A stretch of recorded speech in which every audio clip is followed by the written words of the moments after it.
Claudette Colbert was sitting by her husband's deathbed when she received an utterly chilling letter. In the message, her friend, Verna Hall, made a disturbing accusation, one that would haunt her husband's final days. But we will touch more on this later on.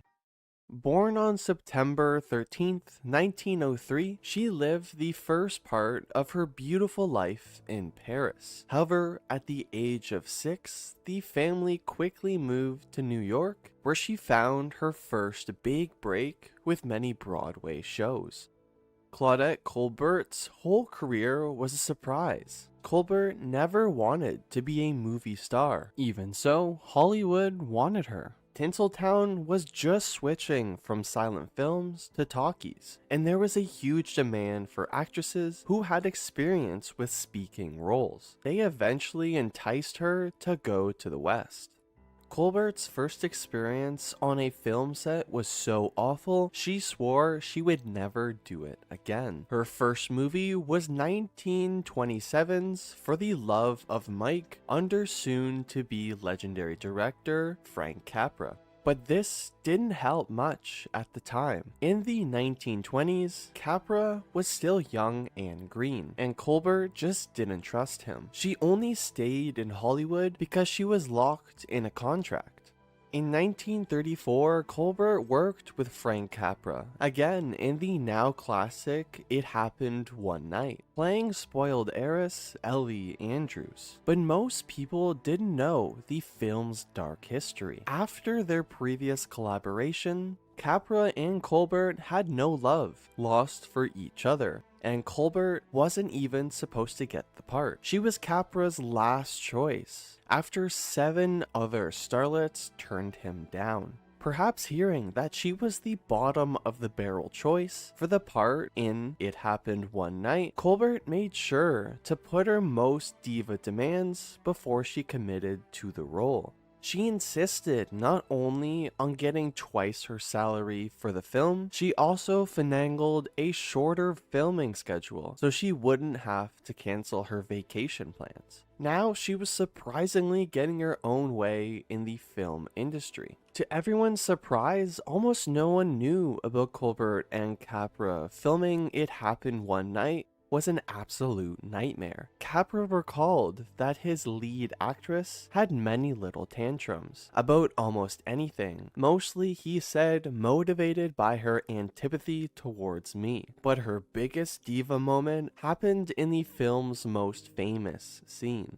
When it came time to film the scene in It Happened One Night, where Ellie Andrews hikes up her skirt and flashes a scandalous bare leg to hitch a ride with a passing driver, Colbert put her foot down, literally. She initially refused to do the scene, calling the iconic ankle strip unladylike. To get her to do it though, Capra had to resort to desperate measures. About ready to give up on his starlet to do the scene, Capra brought in her body double, a chorus girl who was a Hollywood hopeful. Well, never underestimate what jealousy can do for you. When Colbert caught sight of the girl who was about to steal her scene, she immediately changed her tune, saying, "Get out of here, I'll do it. That's not my leg." Colbert was always exacting and deeply insecure. This is not a good combination, and she went to extreme lengths to control her image.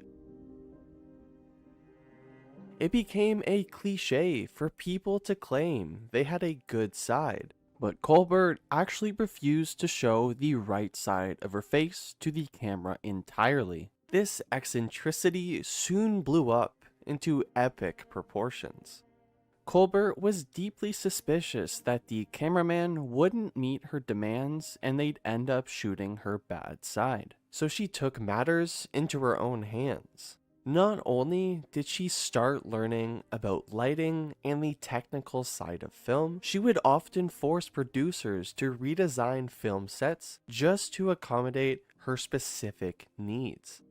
Colbert's mother, Jean, made Mommy Dearest look tame. The overbearing and overprotective Jean doted on her famous daughter and coddled her well into adulthood. Jean even insisted on living in the same house as Claudette in Los Angeles. Colbert didn't seem to mind until the day Jean outdid herself in the worst way imaginable. Around 1928, Colbert met and soon married her first husband, Norman Foster. Well, Colbert may have been in love, but her mother Jean most certainly was not. Her mother reportedly banned Foster from her presence and wouldn't even allow Claudette's own husband to set foot in the home. And that wasn't all. No, the drama kept on going between the three. Jean banning Norman Foster from her house isn't a good look at all, but the matriarch didn't even know that he and Claudette were married. For one reason or another, Colbert had kept everything about the romance from her mother, for fear that Jean would simply blow up. Which, to be fair, she probably would, but it gets even worse than that. Thanks to Mama Jean's controlling behavior, Colbert and Foster never lived together. They were married for a whopping 7 years, all while living in separate houses. Colbert kept their love a secret all the while and never managed to get out from her mother's thumb. Colbert's first academic award nomination came in 1935, when she was up for the Best Actress trophy for It Happened One Night. But her moment was tainted from the very beginning. Bette Davis famously snuck into the nominations as a write-in vote after outraged viewers protested her Oscar snub. Colbert did not take this well at all. Colbert was simply never full of confidence, and this last-minute inclusion of Davis rattled her worst insecurities. Colbert was utterly intimidated and sure she'd never win in the face of Davis's overwhelming popularity. So instead of attending the award ceremony and face a loss in person, she went on a cross-country rail trip. However, this totally backfired for the girl. That evening, Colbert's film It Happened One Night swept the awards. It won Best Picture, Best Director, Best Screenplay, Best Actor, and you guessed it, Best Actress. But she was nowhere to be found in the audience. Studio head Harry Cohn was furious, but the scandal just continued. At the moment that her name was announced as the recipient of the Best Actress Oscar, Colbert was about to depart on her cross-country rail trip. Cohn dispatched someone to find her at all costs, and they managed to catch up to her just before she stepped on the train. The gopher whisked the actress from the station directly to the awards ceremony to accept her Oscar. Before Elizabeth Taylor, there was Claudette Colbert. In 1934, Colbert took on the iconic role of Cleopatra in Sissel's film of the same name. But behind the scenes, Colbert was absolutely miserable. While making Cleopatra, Colbert was recovering from appendicitis, and it nearly turned fatal. The elaborate, heavy costumes and lengthy days on set made it difficult for her to even stand for more than a few minutes at a time, which is not good when you're the title character of a film. In the end, it did all pay off though. The film got a Best Picture nomination in the upcoming Oscars. While many urged Colbert to pursue a career on stage, she had other ideas in mind. Colbert was passionate about fashion design and worked in retail in order to pay for design classes at the Art Student League of New York. However, when Colbert was an art student, she experienced a lucky twist of fate. Although she had been pulled between fashion and the stage since her high school days, she happened to meet a playwright at a party in college. From there, she ended up making her Broadway debut at the age of 20. Colbert soon signed a contract with legendary Broadway producer Al Woods. And then though, the hard part started. Broadway producers kept casting her in film maid roles, and Colbert despised being that French girl. Colbert and husband Norman Foster's 7-year marriage ended predictably, but no less tragically in a bitter split. After years of keeping everything hush-hush and tiptoeing around her family, the pressure became too much. In the grand old Hollywood tradition, the two desperate actors got a quick divorce in Mexico in 1935. Though Colbert became famous for playing in Cleopatra, she actually nabbed a much darker role 2 years earlier. The movie was The Sign of the Cross, and it was a turning point in Colbert's career, taking her from undervalued studio grunt to A-list star. But behind the scenes, she lived in fear. Her co-star in The Sign of the Cross, Frederick March, continually took advantage of her on set. Colbert later called him the worst womanizer I ever knew, but don't worry, she got her revenge after all. One day, March brazenly decided to harass Colbert in plain sight during a photo shoot for the film, basically touching her rear end in front of everyone. When the photos were published, a furious Colbert went straight to Paramount Studios. As a result, she became the first star to get approval of photos of herself before they were published, a practice that is still common to this very day. When the filming wrapped on It Happened One Night, Colbert was certain she had just been in a stinker. After completing her scenes, she told a friend that she'd just finished the worst film she ever made. Of course, though, that's not quite what happened. The movie It Happened One Night was now a classic. The disaster film somehow turned into a miracle. However, this wasn't the only beneficial thing that happened to her during that time. In 1936, Colbert became the highest paid actress in Hollywood, and by 1938, she was the highest paid performer, period. So in the end, a string of movie hits like It Happened One Night will do that for an actress. It was obvious that Colbert's family didn't really like her first husband, Norman Foster, and their hatred actually allowed her to meet her second husband. At a family dinner, Colbert's brother punched Foster, breaking his nose. Luckily, Colbert then took her man to see a hunky surgeon named Jack Pressman. Colbert and Pressman stayed in contact, and when the timing was right, they got together.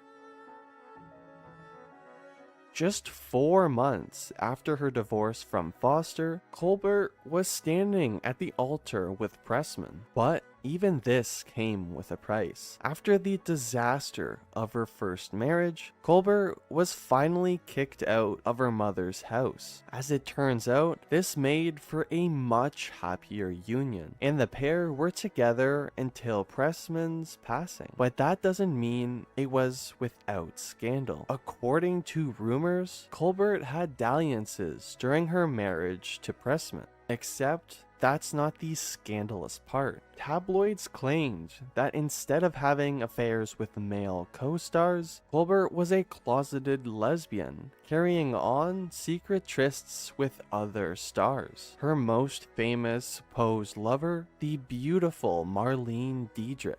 However, nothing could be further from the truth. Colbert likely wasn't carrying on with Dietrich, because the two women simply hated each other. There's a famous photo of them snuggled together at a party, but Colbert claimed someone pushed her up to Dietrich against her will to get the shot. Additionally, there's also one little fact that Dietrich once called Colbert ugly and so shopgirl French. So it is safe to say this rumor couldn't have been true. By 1950, Colbert was aging out of romantic lead roles, but she wanted to hold on to her status, and she began to take dangerous risks. While filming the drama 3 Came Home, she shook off her usual glamour and played a woman interned at a POW camp. Colbert even allowed them to film her bad side, but her dedication forced her to go way too far. For one violent scene, Colbert sent her stuntwoman home and insisted on performing it herself, only to wind up in the hospital with a cracked vertebrae and a ruptured disc. This had a devastating consequence. The injuries forced her to give up the lead in All About Eve, and the film went to Bette Davis, her one-time Oscar rival, and became one of the greatest films of all time. Injured and aging, Claudette Colbert started to slow down in the 1950s. But when one door closes, another one opens. So in 1958, she met the wealthy Verna Hall and started passing the hours away from her busy husband with her fancy new companion. But their close friendship would eventually show a disturbing dark side. For 10 years, Colbert and Hall were inseparable, and they would frequently attend various shows and galleries together. Yet this intimacy came with a price. These two soon reignited the rumors that Colbert was having an affair with Hall, even though both women did deny their involvement. But in 1968, things got even more complicated. In the late 60s, Hall and Colbert's scandalous friendship came to a sinister end. That year, Colbert's husband, Jack, was on his deathbed, suffering brutally from liver cancer. Naturally, Colbert expected her buddy Hall to be her rock during this difficult time to help support her. That's, though, not exactly what Hall ended up doing. Despite her hefty riders, Colbert was usually a professional on set, with one exception. In 1943, she appeared in So Proudly We Hail, alongside Veronica Lake, a much younger star. When Goddard became friends with Lake instead of her, the 39-year-old Colbert resented the implication that she was too old and snubbed the woman from then on. Colbert went above and beyond to save Pressman's life. They were in Barbados at the time. The star commissioned a freaking passenger plane full of medical staff to pick him up and fly him back to California. Sadly though, it was too late. Pressman passed in February of 1968. The loss devastated her, but it didn't end there. In quick succession, after her husband, Colbert also lost her mother and brother. Colbert's reaction was surprising. These were brutal losses, but she also felt relieved that she no longer had family burdens. She used her newfound time to return to acting. While Colbert didn't like Frank Capra much, she definitely had different feelings about her handsome co-star in It Happened One Night. Years later, she made a scandalous revelation. Even though they were both married at the time, Colbert and Gable carried on a steamy affair while on set. Colbert was at her failing husband's bedside when she received a bizarre letter. It was a message from Verna Hall via her estate manager, and it contained an utterly chilling accusation. According to Hall, the dying Pressman was somehow going to take Colbert down with him, slaying her so that they could be together forever. And Colbert's reaction to this unhinged news was not good. As soon as Colbert received the strange letter, she marched right over to Hall's property. With no muss or fuss, Colbert then yelled at Hall's maid to tell your mistress I will never see her or speak of her again for the rest of my life. Then, just to be sure she was 100% clear, Colbert sent back every gift Hall had ever given her. Unlike many of her contemporaries, Colbert was neither desperate to hold on to stardom nor a recluse in the last decades of her life. She outlasted her family, her husband, and many other old Hollywood stars. But the end does come for us all, even the magnificent Claudette Colbert. In 1996, Colbert passed at the age of 92.